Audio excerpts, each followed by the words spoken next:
Assalamualaikum warahmatullahi wabarakatuh. Selamat pagi anak-anak, apa kabarnya hari ini? Semoga selalu sehat dan tetap semangat. Kembali lagi bersama Ibu Niken Skarini pada pembelajaran kali ini. Nah, sebelum kita memulai pembelajaran, alangkah baiknya kita berdoa menurut agama dan kepercayaannya masing-masing. Berdoa dimulai. Berdoa selesai. Nah, apakah kalian masih mengingat pembelajaran kemarin tentang apa ya? Ya, kemarin kita belajar tentang mengamati peta daerah Papua dan menuliskan keunikan yang ada pada daerah Papua. Lalu kita telah membaca cerita fiksi atau cerita rakyat suatu daerah, serta dapat menuliskan isi cerita fiksi tersebut. Selain itu, kita juga telah mengetahui gerakan tari kreasi daerah. Nah, hari ini kita akan belajar mengenai tema 8, daerah tempat tinggalku, subtema 3, bangga terhadap daerah tempat tinggalku, pembelajaran pertama. Nah, sebelum itu Ibu akan membacakan tujuan pembelajarannya terlebih dahulu.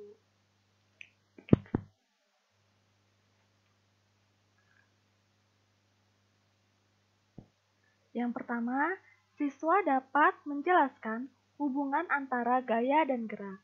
Lalu, siswa dapat menjelaskan mengenai hubungan antara gaya dan gerak melalui pengamatan dalam kehidupan sehari-hari.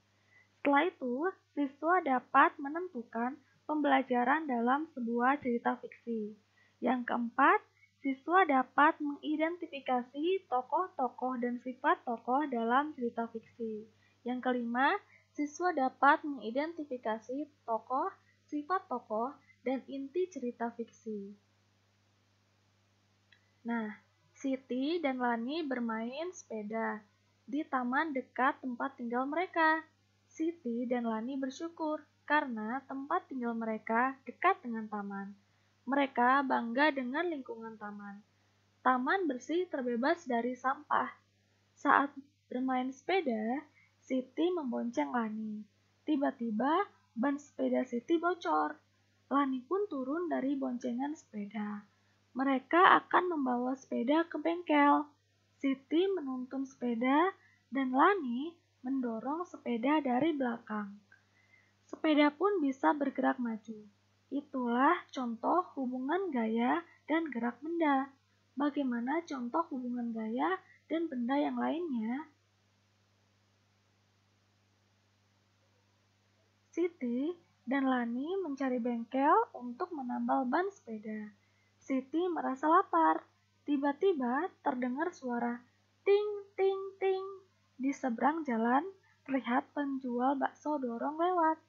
Penjual bakso mendorong gerobaknya dan sesekali berhenti untuk membunyikan mangkok sebagai tanda bahwa ada bakso.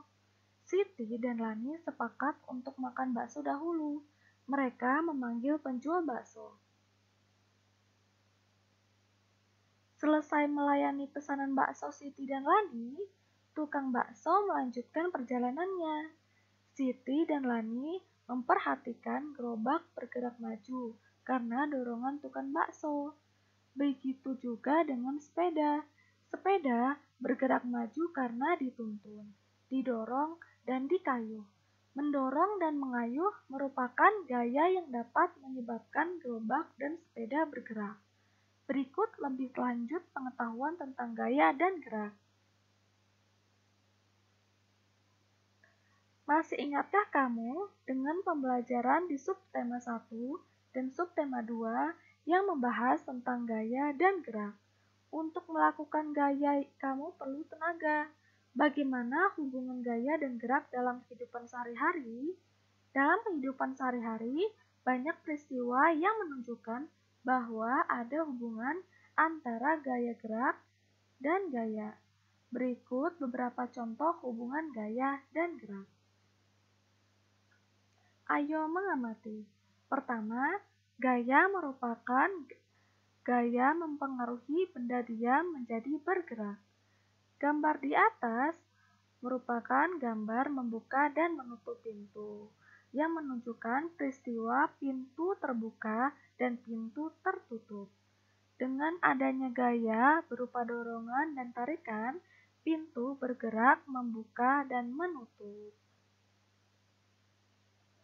Yang kedua, gaya memengaruhi benda bergerak menjadi diam. Gambar menunjukkan bus melaju kemudian berhenti. Gambar di atas menunjukkan peristiwa bus dari melaju kemudian berhenti. Pada peristiwa itu, Pak sopir melakukan gaya dengan menginjak rem bus. Dengan gaya yang dilakukan Pak sopir, bus menjadi lambat, lalu berhenti. Yang ketiga, gaya memengaruhi perubahan bentuk benda. Gambar di atas menunjukkan peristiwa perubahan bentuk plastisin. Pada peristiwa itu, anak bermain plastisin dengan melakukan gaya membentuk berbagai bentuk dari plastisin. Dengan gaya yang dilakukan, plastisin menjadi sebuah bentuk. Keempat, gaya memengaruhi perubahan arah gerak benda. Gambar berikut menunjukkan peristiwa perubahan arah gerak bola karena gaya yang diberikan pada bola. Pada peristiwa itu, bola dilambungkan ke atas sehingga bola bergerak ke atas. Kemudian, bola dipukul ke depan sehingga bola bergerak ke arah depan. Nah, amatilah peristiwa di lingkunganmu yang berkaitan dengan hubungan antara gaya dan gerak. Tuliskan hasil pengamatanmu pada kotak berikut. Nah, di sini terdapat laporan hasil pengamatan. Nama yang tertera yaitu adalah Dayu, kelas 4 dan beralamatkan di Tabanan, Bali. Objek dalam peristiwa yang diamati yaitu mendorong mobil yang mogok. Nah, hasil pengamatannya berupa gaya dapat mempengaruhi benda diam menjadi bergerak. Saat mobil diam atau mogok, gaya yang bekerja pada mobil tidak ada. Saat ada orang mendorong dari belakang, maka mobil akan bergerak atau berpindah posisi ke arah depan. Hasil pengamatan objeknya berupa saat mengerem sepeda. Hasil pengamatannya berupa gaya dapat mempengaruhi benda bergerak menjadi diam. Saat sepeda bergerak, artinya ada gaya yang bekerja padanya. Kemudian saat sepeda diberikan gaya pengereman, maka sepeda menjadi berkurang kecepatannya hingga berhenti. Siti dan Lani sampai di bengkel sepeda. Sambil menunggu pekerja bengkel menambal ban sepeda, Siti dan Lani bercerita. Saat Siti asik bercerita, tiba-tiba Lani berteriak sambil menunjuk ke atas. "Ada angsa terbang, cantik ya," kata Lani. Siti menjadi teringat bahwa ia pernah membaca cerita fiksi angsa dan telur emas. Berikut cerita yang pernah dibaca Siti. Nah, angsa dan telur emas Aesop. Alkisah, ada seorang petani sederhana memiliki seekor angsa. Angsa yang dimiliki petani bukan sekedar angsa biasa, melainkan angsa yang cantik dan istimewa. Keistimewaannya adalah angsa milik petani menghasilkan telur emas. Petani senang memiliki angsa istimewa itu. Setiap pagi, petani bisa mengambil telur emas di kandang. Petani membawa telur emas dari angsa miliknya ke pasar. Petani menjual telur emas dengan harga tinggi.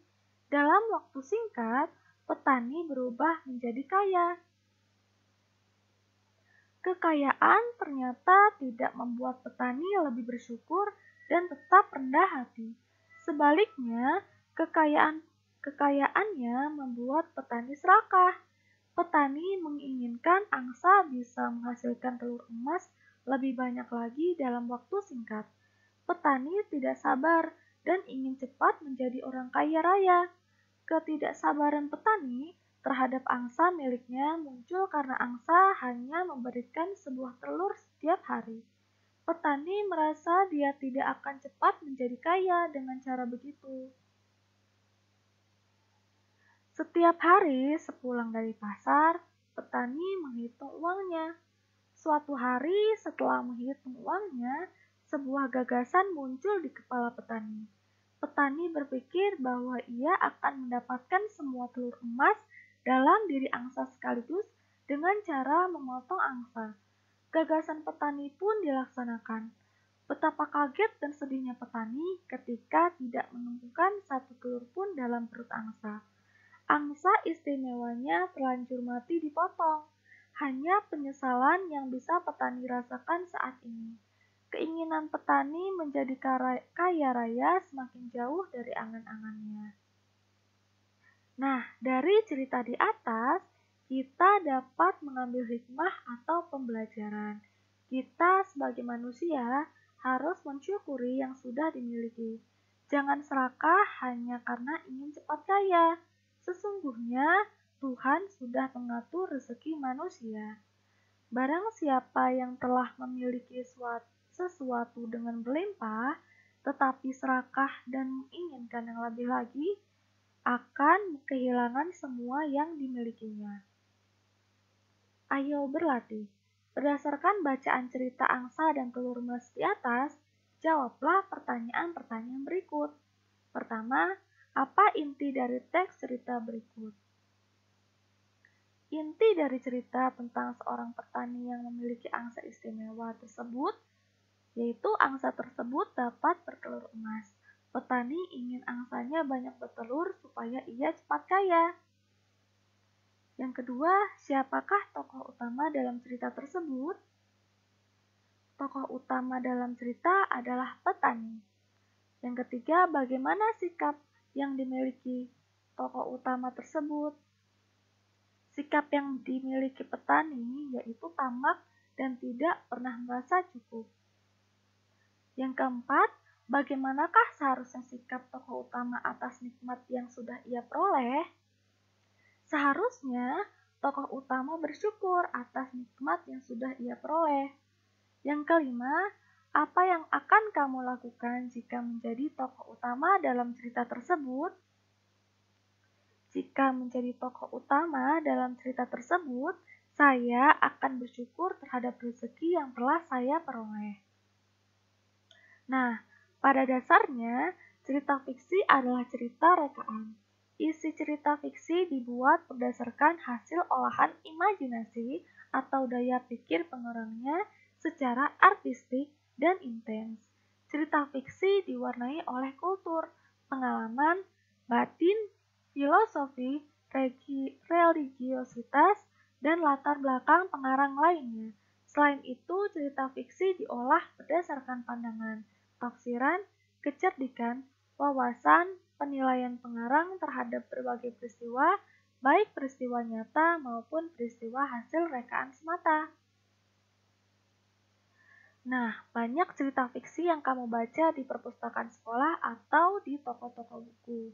Buatlah kelompok terdiri atas 5 anak. Kemudian setiap anak mencari 5 judul cerita fiksi, baik di perpustakaan sekolah, di toko-toko buku maupun dari internet. Mintalah pendampingan kakak atau orang tua pada saat mengakses internet. Cerita yang diperoleh setiap siswa hendaknya dibaca oleh 4 anak anggota kelompok. Setelah kelima anak membaca cerita yang diperoleh, berdiskusikanlah mengenai inti cerita. Kemudian tuliskan hasil diskusi pada kotak tabel berikut. Nah, di sini ibu memberikan 3 contoh judul cerita. Cerita pertama yaitu Angsa dan Telur Emas. Tokoh dalam ceritanya adalah petani. Sifat tokoh dalam cerita adalah serakah. Inti cerita dari hasil diskusi yaitu cerita tentang seorang petani yang memiliki angsa istimewa. Angsa bertelur emas. Petani ingin angsanya banyak bertelur supaya ia cepat kaya. Yang kedua, maling kundang. Tokoh dalam ceritanya adalah maling kundang, istri dan ibu maling kundang. Sifat tokoh dalam cerita adalah angkuh, pemarah, baik, sabar, dan penyayang. Inti ceritanya yaitu cerita tentang maling kundang yang dikutuk menjadi batu ketika durhaka kepada ibunya. Yang ketiga adalah Keong Emas. Tokohnya yaitu ada Kertamarta, Inu Kertapati, Chandra Kirana, Galuh Ajeng, Dewi Sekar, penyihir, dan nenek.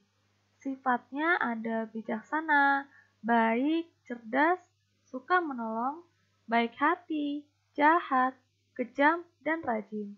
Nah, inti dari ceritanya yaitu cerita rakyat Keong Mas berasal dari Jawa Timur, menceritakan tentang seorang putri Raja Daha, Chandra Kirana yang dikutuk oleh nenek penyihir jahat menjadi seekor keong emas. Nah, untuk kesimpulan pembelajaran materi hari ini, kita telah mempelajari dalam kehidupan sehari-hari gaya sangat dibutuhkan seperti memindahkan barang-barang. Antara lainnya yaitu gaya tarikan dan dorongan. Seperti contohnya kita membuka dan menutup pintu. Yang kedua, cerita fiksi adalah karya sastra berisi berbagai cerita rekaan atau yang didasari fantasi dan bukan berdasarkan atas kejadian nyata. Nah, anak-anak, bagaimana pembelajaran kita hari ini? Semoga menyenangkan dan bermanfaat ya. Nah, sebelum kita menutup pembelajaran hari ini, alangkah baiknya kita berdoa terlebih dahulu menurut agama dan kepercayaannya masing-masing. Berdoa dimulai. Berdoa selesai. Nah, cukup sekian pembelajaran yang dapat Ibu sampaikan. Kurang lebihnya mohon maaf. Wassalamualaikum warahmatullahi wabarakatuh.